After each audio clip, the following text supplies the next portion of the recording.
¿Cómo están? Bienvenidos a una nueva edición de Escaño 131, un espacio creado para difundir cuáles son las funciones del Parlamento Nacional y por ende de los congresistas de la República. En América Latina, los partidos políticos son los que cuentan con el menor respaldo de la población. Y por supuesto, los parlamentos en el mundo no son precisamente los más populares. Paradójicamente, ninguna sociedad puede jactarse de llamarse democracia si es que no cuenta con un parlamento. Esta situación no es ajena a nuestro país. Es por ello que analistas políticos y especialistas coinciden en señalar que hacen falta urgentes reformas políticas para revertir esta situación. Hoy conversaremos sobre este importante tema con el presidente de la Comisión de Constitución del Congreso, el congresista Omar Chejade Moya, quien en su agenda de trabajo tiene precisamente algunos proyectos de ley encaminados a revertir este panorama que les veníamos comentando.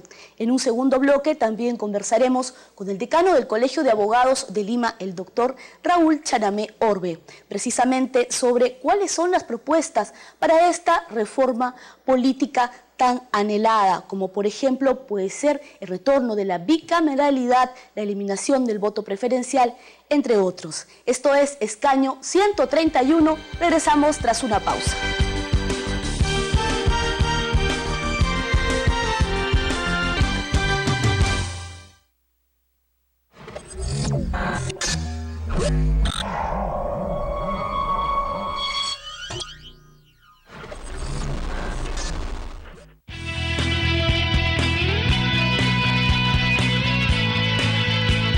Ley General de las Personas con Discapacidad. La persona con discapacidad tiene derecho a recibir una educación de calidad. Ninguna institución educativa, pública o privada, puede negar el acceso o permanencia de una persona por motivos de discapacidad. El Estado garantiza el aprendizaje del sistema braille, la lengua de señas y otros modos, medios y formatos de comunicación en las instituciones educativas. El Estado promueve y coordina su participación en las actividades deportivas generales y específicas y la formación y capacitación de técnicos, dirigentes y profesionales deportivos especializados. El IPD asegura la disponibilidad de infraestructura, equipamiento y recursos necesarios para el desarrollo de la actividad deportiva. La persona con discapacidad debidamente acreditada tiene un descuento del 50% para su ingreso a los espectáculos culturales, deportivos y recreativos organizados por entidades del Estado y 20% para los organizados por empresas privadas.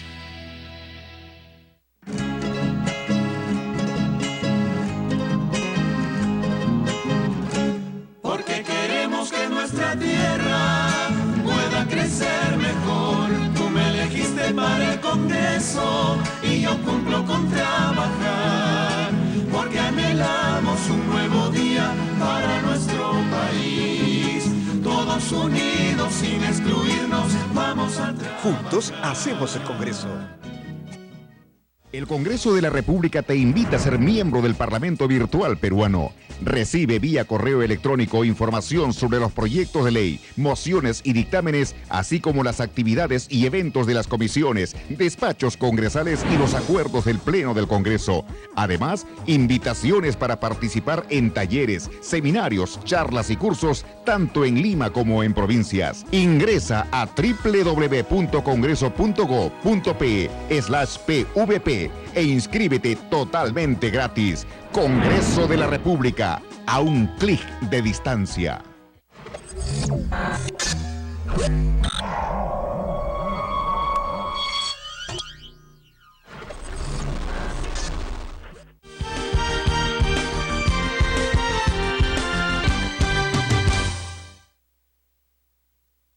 Esto es Escaño 131 y el día de hoy, como ya lo hemos mencionado, Estamos conversando sobre la situación de los parlamentos en el mundo, la baja aprobación, el bajo respaldo que tienen de parte de la población. Pues paradójicamente, cuando sin parlamentos no existe democracia, sin partidos políticos tampoco existe democracia, y una serie de reformas políticas que se vienen planteando, por ejemplo, en nuestro país para poder revertir este panorama que se presenta a través, pues, como ya lo dijimos, de reformas políticas. Y está con nosotros el presidente de la Comisión de Constitución del Congreso, el legislador Omar Chejade Moya, a quien le agradecemos por estar con nosotros. Gracias, Perla.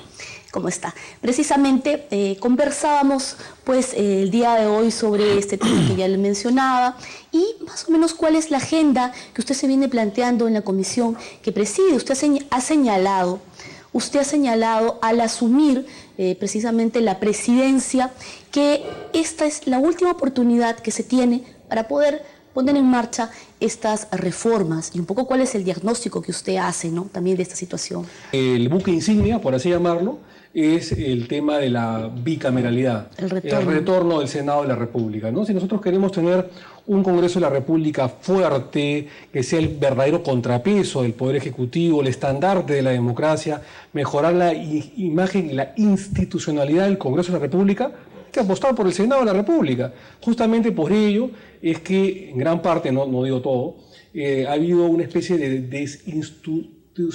desinstitucionalización del Congreso de la República, porque hace 20 años lamentablemente se elimina la Cámara Alta, la Cámara que tenía pues a una serie de importantes representantes, que además mejora la calidad de las leyes, pule la calidad de las leyes, y aunque mucha gente piense lo contrario, a contramano de lo que mucha gente piense, nosotros ahorramos mucho dinero con una Cámara de Senadores, porque cuando existen los congresos como el día de hoy unicamerales, el Poder Ejecutivo observa las leyes que son aprobadas por el Congreso unicameral 10 veces más que un Congreso bicameral, donde existe Cámara de Diputados y Cámara de Senadores. Es precisamente, permítame, la principal crítica que se recibe a esta propuesta del retorno a la bicameralidad. Aquella pues que generaría un mayor gasto al erario nacional, el contar con mayor cantidad de, en este caso, senadores y diputados, ¿no? Cuando se habla, Perla, de democracia, de instituciones democráticas, de institucionalizar al país, se tiene que hablar de inversión, no de gasto. Cuando el Poder Ejecutivo transfiere dinero a la policía, transfiere dinero con legítimo derecho a la Fuerza Armada, al sector salud, al sector educación, para construir hospitales, etc., no se puede eso decir que es gasto, se tiene que decir que es inversión. Y en la democracia sí, pues, se tiene que invertir.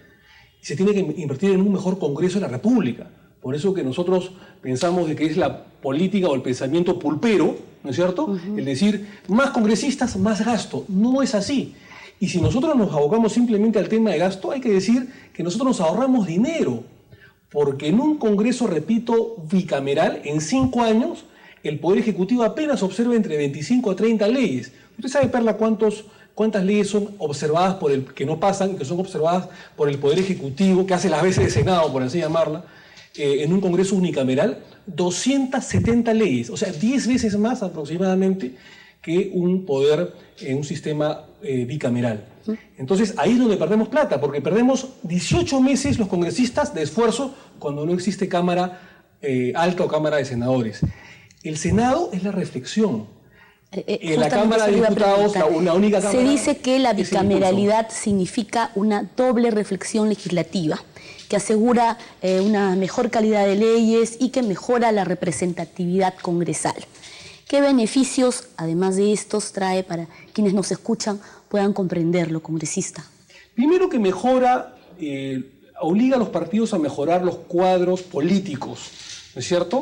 A que haya academias de política en los partidos, hayan personas o líderes que instruyan a los cuadros de los partidos políticos para mejorar las personalidades que van a ser elegidas. Entonces, obliga a los partidos políticos a mejorar sus cuadros para determinadas elecciones.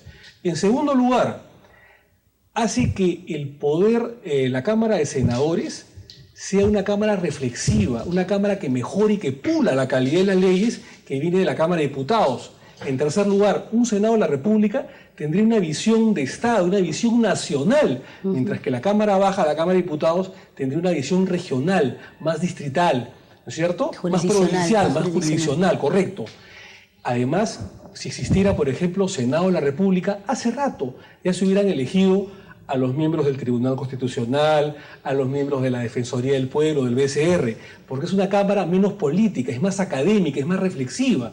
Y por eso, si nosotros queremos institucionalizar el país a través, entre otras cosas, el Congreso de la República, debemos retornar al Senado, a un Senado revisor donde no sea una Cámara gemela, una Cámara melliza como era antes. La diferencia con nuestro proyecto es que el Senado de la República, los senadores se dedicarían solo a revisar las leyes que vienen aprobadas de la Cámara de Diputados. La Cámara de Diputados tendría iniciativa legislativa y la Cámara de Senadores solo revisaría las leyes de primera instancia o de la Cámara de Diputados. Es como el Poder Judicial, Corte Superior, Corte Suprema. Entonces, para usted, con el retorno a la bicameralidad, ¿se podría revertir esta percepción de la población, ¿no? Que según la última encuesta de Ipsos para el comercio, para el diario del comercio, tiene el Congreso solamente el 9% de respaldo, no solo ello, Perla, porque lo que nosotros hemos propuesto en agosto, cuando asumimos la presidencia de la Comisión de Constitución y Reglamento del Congreso de la República de Perú, presentamos un paquete de reformas constitucionales y un paquete de reformas legales, un paquete de reformas legislativas. Uno es el retorno de la bicameralidad a través del Senado. Dos, es la sanción a los tránsfugas, que lo estamos debatiendo ahora. En noviembre, me parece. Y yo creo que antes de que acabe el mes de noviembre debería estar aprobado. Y es a través de una reforma constitucional.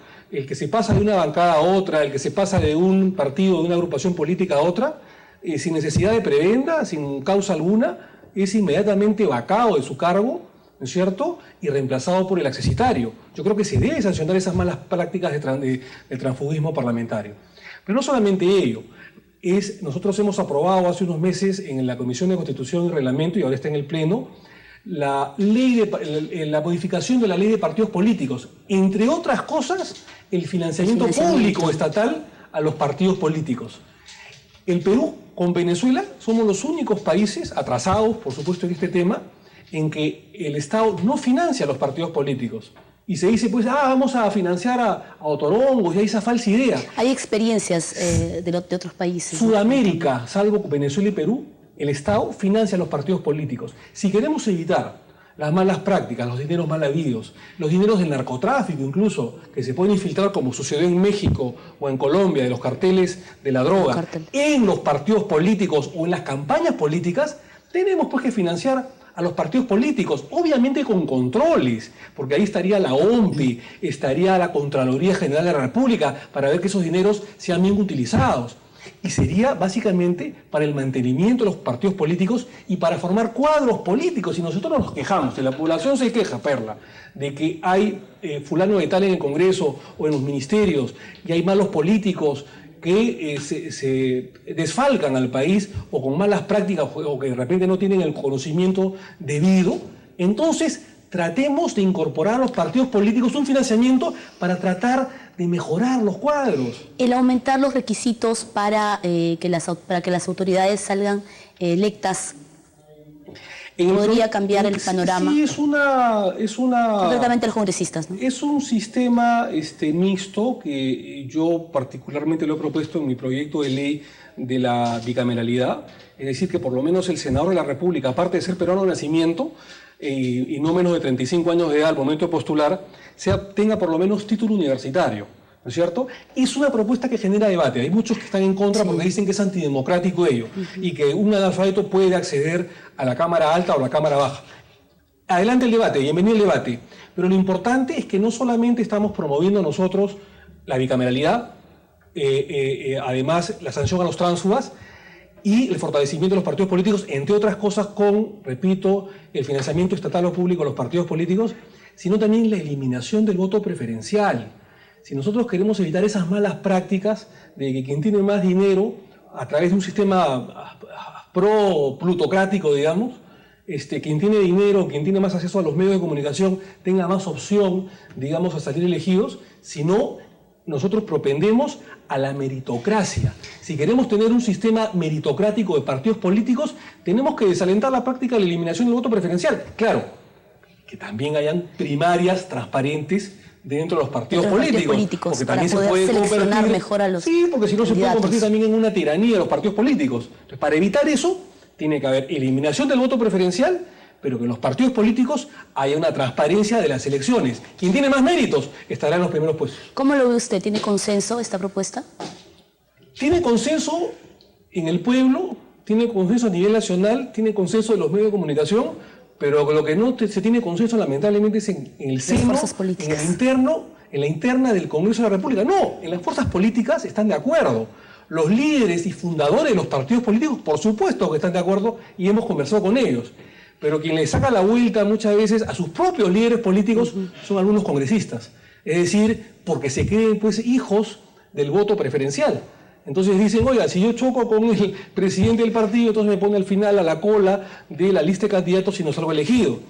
Pero para eso hay que poner también candados para que las cúpulas partidarias no abusen de los buenos cuadros políticos por discrepancias políticas internas, digamos, ¿no? Congresista, no queríamos pasar por alto, y justamente usted ya nos dirá si forma parte de esta reforma política, lo anunciado por el presidente del Congreso, Freddy Otárola, esta reforma administrativa en el Congreso. Él ha señalado últimamente que tiene una estructura del siglo XVIII.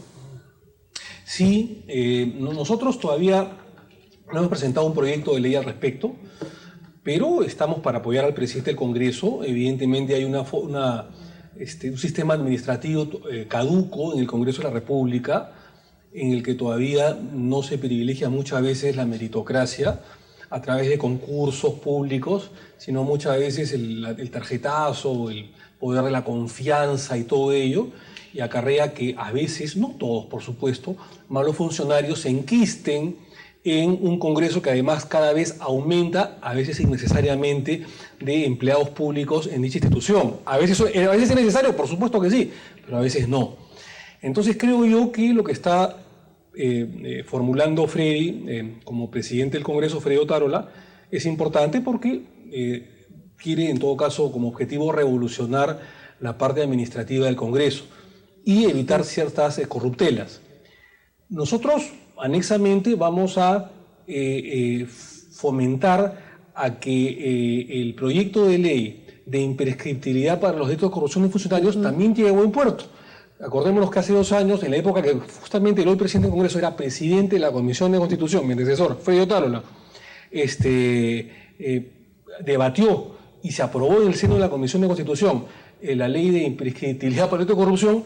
Resulta que cuando pasó al seno del Pleno del Congreso de la República fue baloteado, sí, ¿no es cierto? Y se quedó, y efectivamente se presentó una reconsideración, y esta reconsideración quedó congelada.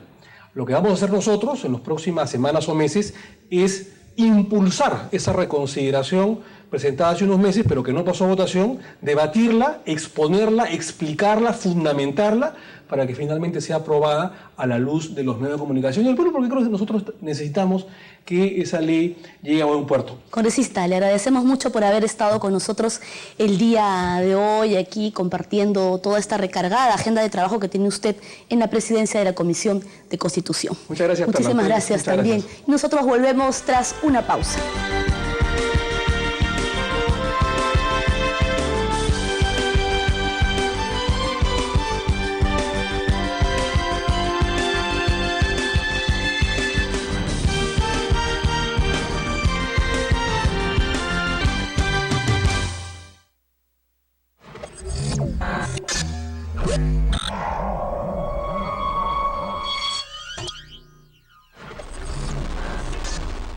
De lunes a viernes, usted tiene la mejor y más amplia cobertura de toda la labor parlamentaria. Infórmese de los casos que son fiscalizados por la representación nacional y entérese de los resultados de las semanas de representación. Central de Noticias del Congreso. Conozca las normas que rigen el país. Central de Noticias del Congreso. De lunes a miércoles y los viernes a las 7:30 de la noche. Los jueves, después de la sesión del Pleno. y por TV Perú, de lunes a viernes a las 9 de la mañana. Visita el Palacio Legislativo gratuitamente de lunes a viernes de 9 de la mañana a 5 de la tarde y los sábados de 9 a 1 de la tarde. El Congreso abre sus puertas a la ciudadanía. Ven con tu familia, con tus amigos, con tus compañeros de colegio, universidad o trabajo y conoce la historia de este suntuoso palacio y su arquitectura, recorriendo el hemiciclo donde sesionan los parlamentarios, el hall de los Pasos Perdidos, el hemiciclo Raúl Porras Barrenechea, la sala Francisco Javier de Luna Pizarro y otros importantes ambientes. Gratis. Coordina tu visita llamándonos al 311-7777, anexos 2816 o 7534 o escríbenos a visitas@congreso.gov.pe.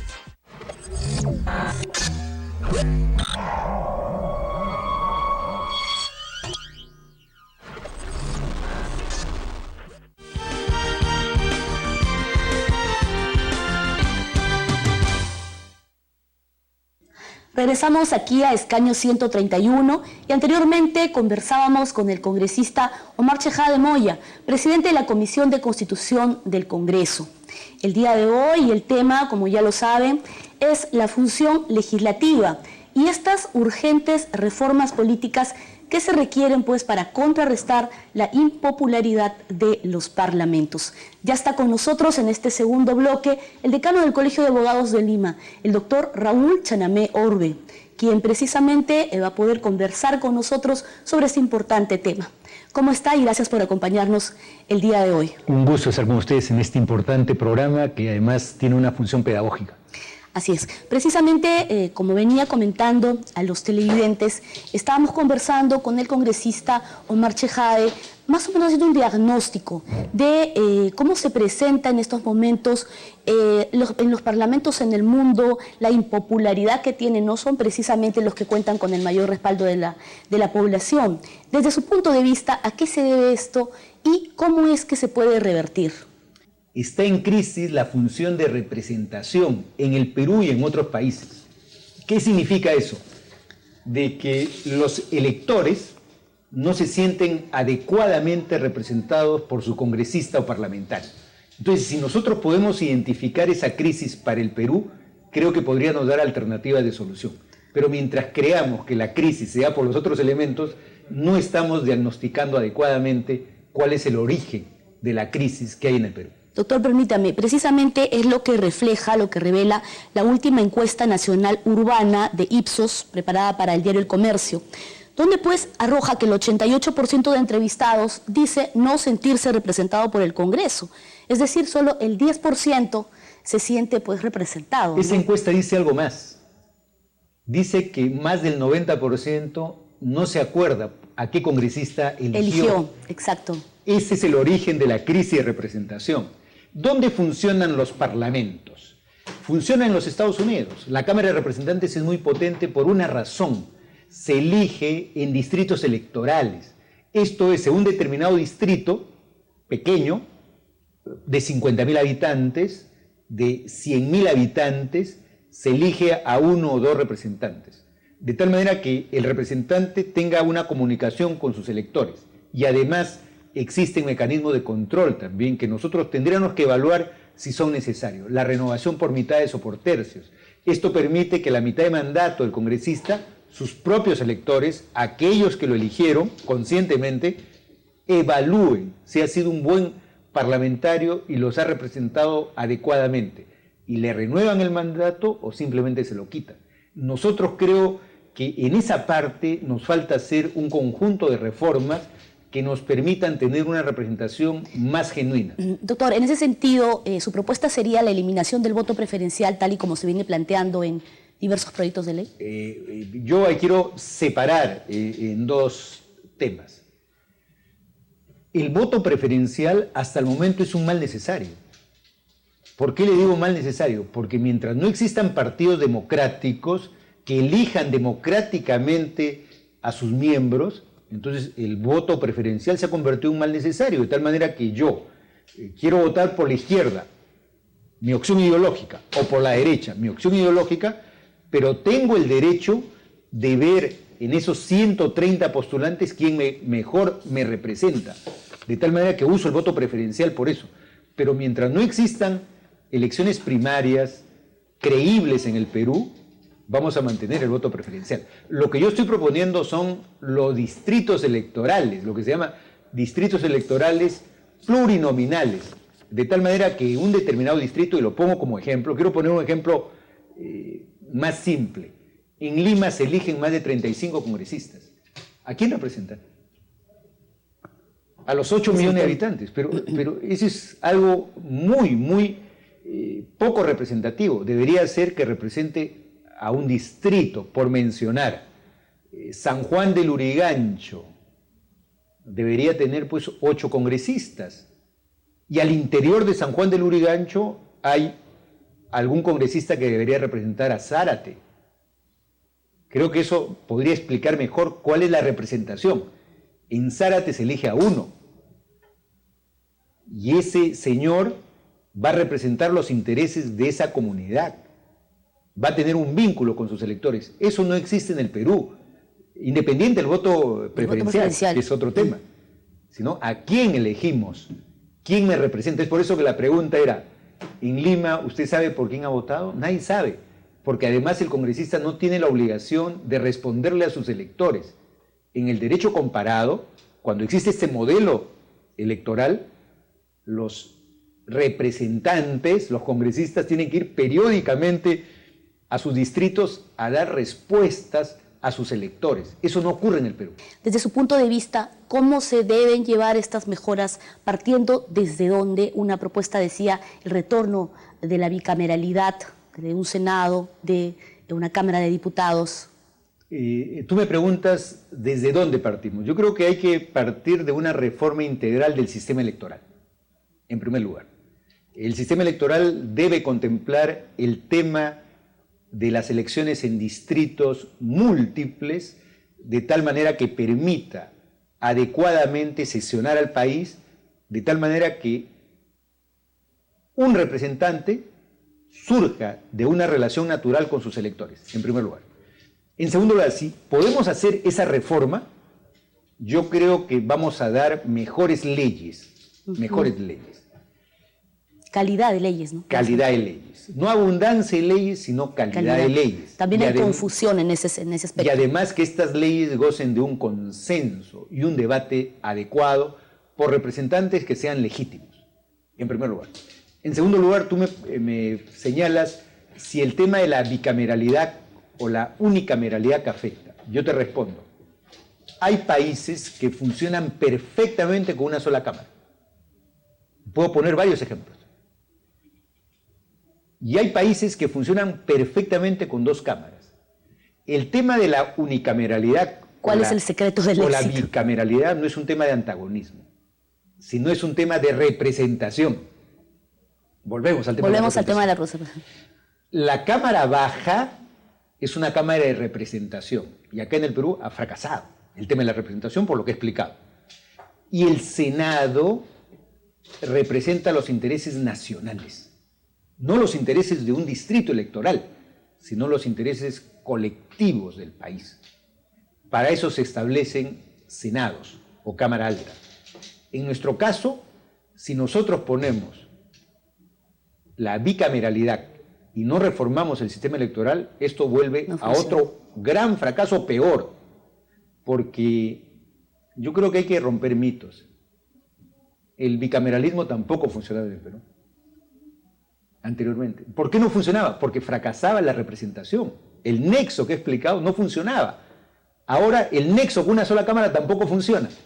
Entonces lo que hay que reformar es el sistema electoral. Y si reformamos adecuadamente el sistema electoral, creo yo que podríamos discutir seriamente el tema del retorno a la bicameralidad, que podría ser admitido en tanto funcione la representación adecuadamente. ¿La reforma de los partidos políticos puesta en marcha ayudaría? Por supuesto, necesitamos partidos sólidos, partidos ideológicos, partidos programáticos. En el Perú carecemos de partidos programáticos. Y la propuesta de que no se elija, como comúnmente se dice, a dedo a los representantes, sino a través de elecciones primarias. Sí, yo creo que hay que reformar a los partidos dotarlos de base ideológica, de ideas, tenemos que construir conciencia ciudadana a través de programas. La izquierda, la derecha, el centro tienen todo el derecho a participar, pero con propuestas, que las personas sepan identificar, como se identifican en Estados Unidos los republicanos y los demócratas, o como en España el Partido Popular y el Partido Socialista se identifican ideológicamente, y a su vez que estos movimientos o partidos sean democráticos a su interior, con elecciones primarias, donde los candidatos libremente puedan participar y donde se va a respetar la votación a través de la participación de los organismos electorales. No es que el partido controla sus propias elecciones, sino son los organismos electorales. Yo he participado hace poco en elecciones primarias en Chile y me he quedado admirado. Elecciones abiertas, programáticas, ideológicas, elecciones de propuesta, no de nombres o caras, de propuestas.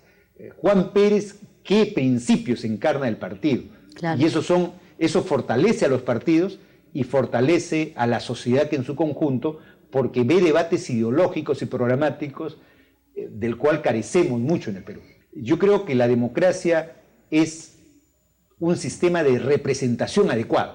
En el Perú la democracia es débil porque nuestro sistema de representación no funciona. En primer lugar, es preparación, conocimiento, legitimidad y lo último, que es importante, es probidad. Digamos entonces que no hay un esquema común para que se pueda establecer en todos los países para mejorar esa falta de popularidad de los parlamentos. Sí, yo creo que hay un conjunto de temas en los cuales hay que mejorar, pero sobre todo hay que fortalecer la representatividad. Si fortalecemos la representatividad auténtica, van a salir leyes que respondan a esos parlamentarios y parlamentarios que se sientan fiscalizados por sus electores. Esa es la mejor fórmula democrática para resolver la crisis que padece el Parlamento peruano. Doctor, le agradecemos por haber estado con nosotros, muchísimas gracias, y nosotros pues ya tenemos que despedir este programa, no sin antes recordarles que cualquier sugerencia pueden escribirnos al correo que aparece en pantalla. Valiosos aportes entonces de nuestros entrevistados el día de hoy aquí en Escaño 131. Eso ha sido todo por hoy, hasta la próxima.